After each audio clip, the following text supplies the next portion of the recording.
story of a boy and his horse, Power, the tale of an unbeatable mountain and the men who will try to tame it.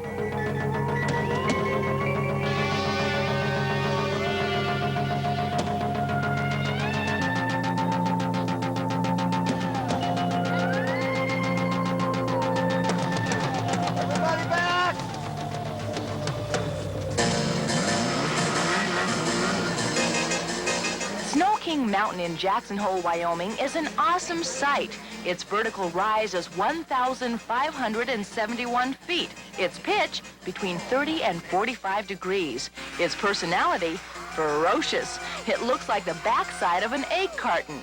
Now this is a king that has never been dethroned, the site of the World Championship Snowmobile Hill Climb.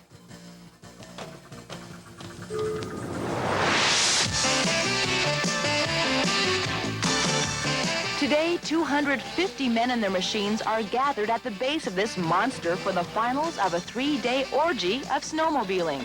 The 4,000-foot-long course is packed with spectators, each wondering which driver will master the mountain. I think the thing that draws the spectators is the danger involved, and it's there.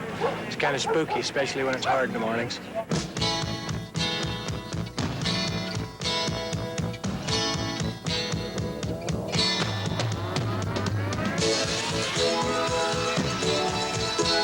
Stock and modified snowmobiles can compete in the hill climb, but if you're serious about reaching the top, your sled will need all the help it can get.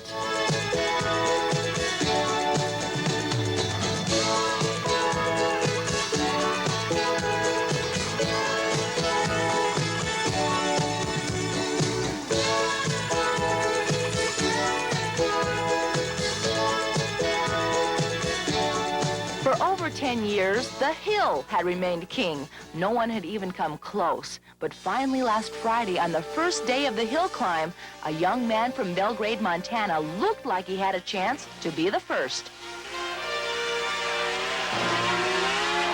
I couldn't believe it. After I got over the third catwalk, I had a good idea I was going to make it. Ward Barnes, in an unbelievable display of talent and power, had tamed the mountain. What kind of snowmobiler can claim such a victory? What kind of snowmobiler? A hardy one. He's strong, young, and full of guts. He's no fear at all. Ward mastered the mountain, but to be named king of the hill, he had to also beat the clock and the other snowmobilers who would reach the summit today. Ward will go first in the run for the crown.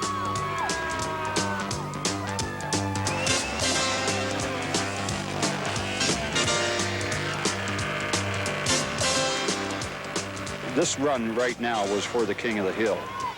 And I'm glad that he did it because he was the one that come over first. And I hope he is king of the hill. He's king of the hill to me, the first time. Ward's time is good, but not quite good enough. Chris Checketts from Providence, Utah beats his time by just enough to lay claim to the title, King of the Hill. I think Ward Barnes is a heck of a rider. Glad he made it up there. He's stiff competition, you know. He made it first. Modesty aside, both Chris and Ward deserve to be proud. They have done what no man has done before in a sport where guts and courage count as much as talent. The only loser today is the mountain, which will never again be the same.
Each spring, the hills of Jackson Hole, Wyoming come alive with the sounds of sweat. It's the annual pole pedal paddle race, an ultra sport for those who like the triathlons a little less tame. I think they're animals.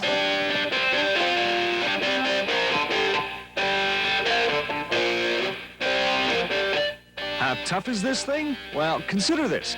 The pole pedal paddle starts with a 4.5-mile downhill ski run, followed by a 3-kilometer cross-country ski race, followed by a 20-mile bicycle race, and finally a 9-mile paddle down the Snake River.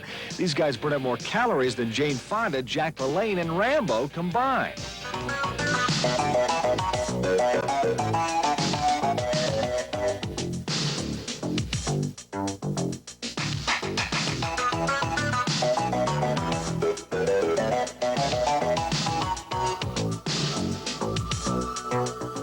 There are both team and individual categories in the pole pedal paddle, so you can either try to tough it out yourself, or you can share the spotlight with some of your more gutsy friends. Wish me luck.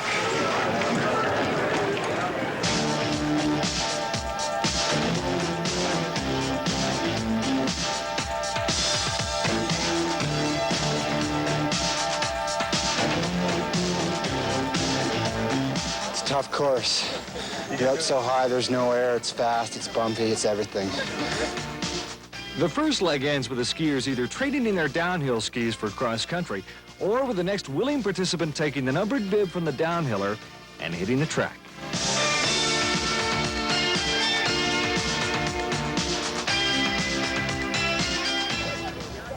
The 3 kilometers of cross-country skiing start at Eagles Rest Cutoff, not far from Teton Village.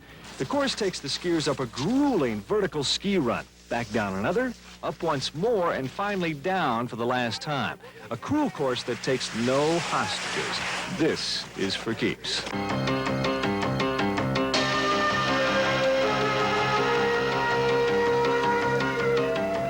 In the shadow of the Grand Tetons, the bicyclists begin their 20-mile trek.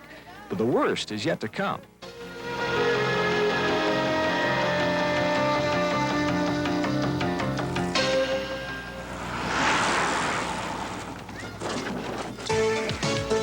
Kayaks and canoes are the bikers' reward for 20 miles well done.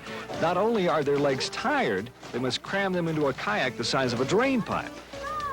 It's tough when you get off the bicycle, when you're after pedaling for that long and hard, and then you get into that boat and you're locked in there tight, and it's kind of tough to keep from cramping. We're doing pretty good. I think we made up about 3 minutes on the bike leg. So we're in the recreation class, so this is for fun. Not really serious, right? Oh, it's going to be real exciting because this is a real tippy boat, and I've never been in this boat before. And I'm in the racing class. The Snake River in springtime can be an iffy proposition. Depending on the snowmelt, you can either be traded to a gentle lady or a raging tyrant. Today, it's somewhere in between.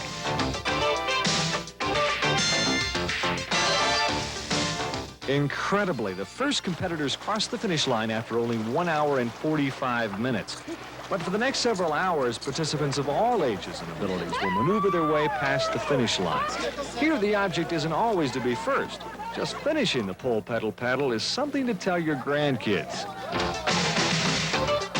That's great. Oh, I'm glad it's done, though.